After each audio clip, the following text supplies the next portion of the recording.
Georgie! Curious George, where are you? Why the sudden silence? Why the sudden hesitancy to preach the good word and spread the woke faith?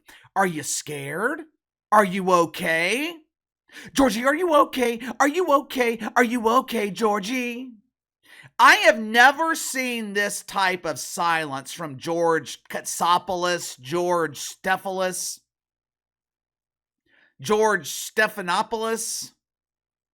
Who cares? It doesn't matter what his name is. Soon, he will be identifying in the same category as the great Bomani Jones and our former fearless leader, Johnny B. Biden. Once he is officially fired by ABC and the non-binary mouse, George will be identifying as a huge embarrassing failure. There is a huge difference between stars and superstars. There are a lot of stars. There are a lot of people who are famous for one reason or another. Hell, there are some people who are famous for no reason at all. There are a lot of stars, but there are very few superstars. One of the differences between stars and superstars are given more leeway. Superstars are given benefits that stars don't receive.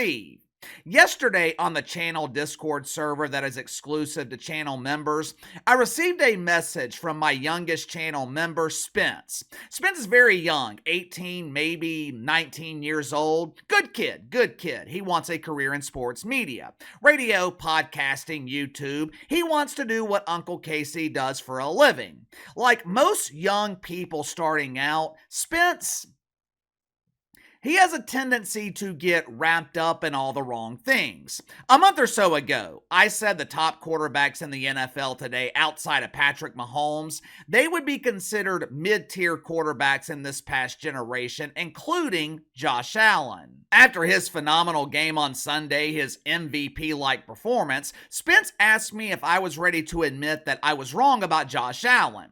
Now, instead of answering his question directly, which was based in the emotion of one great performance, I decided to let young Spence in on a little secret. He likes to give me a hard time when I'm wrong about something. He'll go back 6, 7, 8 months and find one thing in the hundreds of hours of content that I was wrong about, and he'll say something like, well, that didn't age well. Yesterday, I told Spence, there are a lot of people who know a hell of a lot more about sports and politics than I do. There are a lot of people who are right. There's even more people who are wrong. But 99% of them, they don't make a living doing this. Why? Because they fail to realize the same thing that you're failing to realize in this moment. When it comes to radio and television, YouTube and podcasting, it's not about who's right and who's wrong. It's about who's honest and informative, and more importantly, it's about who is entertaining. People don't remember who's right, but they remember who made them feel something, whether the creator made them laugh, made them cry, or even pissed them off. I piss people off all the time. They keep watching. Now, obviously, you don't want to make a career of being wrong about everything, and there is one exception to this rule, an exception that George Stephanopoulos seems to have forgotten about. It's okay to be wrong about something, but you don't want to be so wrong. You don't want to get so wrapped up in your twisted ideology that you take time off from fabricating stories of racism to create false allegations and false convictions, especially when those false allegations and convictions cost your employer $15 million and could ultimately be the reason that your ass gets fired.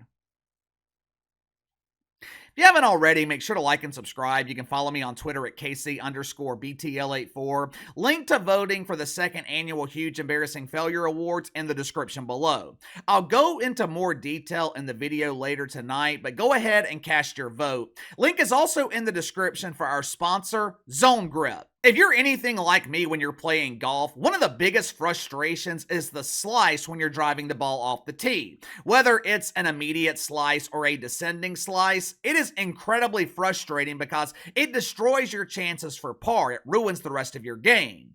Luckily, I have found the perfect solution to eliminate the slicing from your golf game: Zone Grip.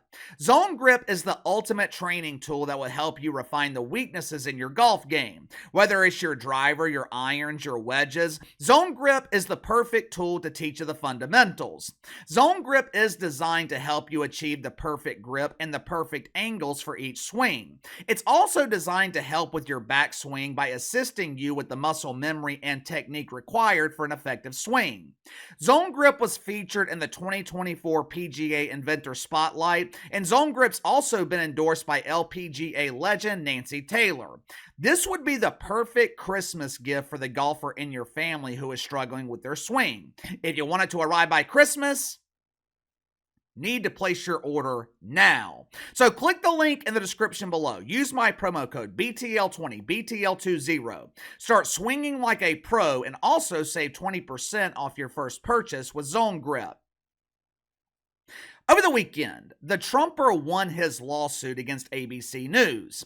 He was suing the network over an interview that George Stephanopoulos did with Congresswoman Nancy Mace over the summer. Now, during the interview, Curious George, he kept claiming that Donald Trump had been convicted in criminal court of the crime that rhymes with cape. Well, KC, why don't you just say it? Yeah, I don't make the rules, kid. I'm more interested in making the money. If you want to fight the system, if you want to fight the advertisers who cause the rules to be implemented, feel free to do that on your own channel. You can make all the rules you want. You can fight the supposed good fight, but you won't make any money, and you damn sure won't build an audience because your shit will be buried. Who knows? Maybe your channel will be buried in a nice plot in the woke cemetery right next to the mainstream media career of George Stephanopoulos. Because that is damn sure where he seems to be heading. There was just one problem, one small problem with these accusations that George was making about the Trumper. Donnie was not convicted in criminal court. He lost in civil court. Huge difference. Huge difference between the two. To make matters worse, Nancy Mace, she tried to remind George Stephanopoulos about this several times during their tense interview, but his smug, condescending ass refused to listen. As a result, Trumper calls up his lawyers. They sued ABC for $15 million plus attorney fees, and they won. Now, there is no denying the fact, George Stephanopoulos, he is a superstar in the mainstream media. Like most superstars, George has been given leeway throughout his media career that others just haven't been given. For example, back in 2015, he was forced to apologize on air for not disclosing that he was donating to the Clinton Foundation. Instead of suspending Georgie or maybe even firing him, ABC simply removed him as the moderator for the presidential debates. 2021.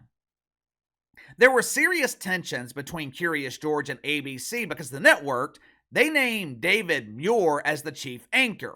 Now, obviously, the rapidly aging George was upset about this. He was being passed over on the network ladder by some dude named Moo. I would imagine that George Stephanopoulos was deeply embarrassed by this. Due to his embarrassment and his subsequent emotional outrage, ABC decided to eliminate the chief anchor position altogether.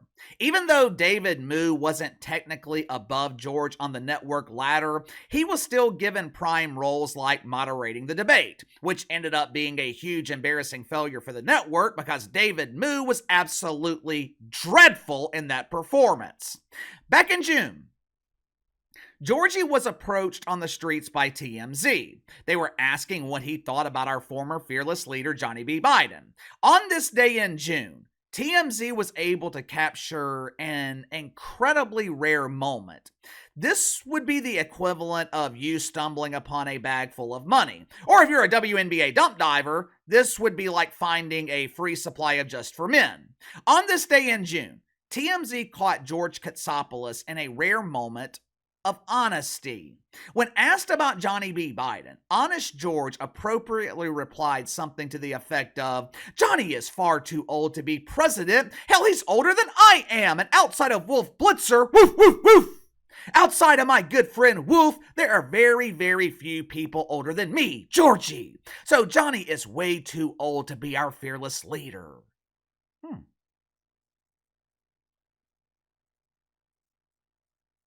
Once again, there was just one problem for George Stephanopoulos. Several days earlier, he had conducted an interview with Johnny B. Biden. And not one time during the interview, which was about 30 minutes long, not one time did he express that same sentiment. He asked Johnny questions about his age, but they were softball questions that were designed to make Johnny look good. ABC executives, they were naturally pissed off when they saw this TMZ video of the face of propaganda at their network. They forced Georgie to issue a public apology, which no one gave a shit about because no one thought it was sincere. And now, George Stephanopoulos has cost the network $15 million. You know, there comes a time in every man's life where he becomes naturally concerned about being replaced by someone younger. Whether you're working the poles at Club Shay Shay, dancing next to the dancing queen Jackie Mahomes, mesmerizing lonely men, or you're the face of propaganda at a struggling network like ABC. There eventually comes a point where you worry about being replaced by someone younger. Those fears become even more natural when you come to the harsh realization that you are becoming far more trouble than you're actually worth. And I believe that is where ABC is right now with George Katsopoulos. I've been telling you guys about this potential shift in the mainstream media. Talked about it with CNN, MSNBC, the Yentas on The View. Ratings are in the pooper, and networks, they could be looking to replace the propagandists with people who will actually draw an audience. Could George Stephanopoulos be a part of that shift? Could his woke welfare be expiring? Is Georgie at risk of being fired by ABC? I think so. I mean, you cost your employer $15 million. I can't imagine they're happy with you. His only saving grace at this point could be the fact that his ratings have not seen a steep decline, at least compared to other declines that we have seen throughout the mainstream media. But ABC, they could probably put anyone on in that Sunday morning time slot and draw the same audience. So maybe, just maybe, George is becoming more trouble than he's worth. You tell me. Sound off in the comments below. I'll see you guys later.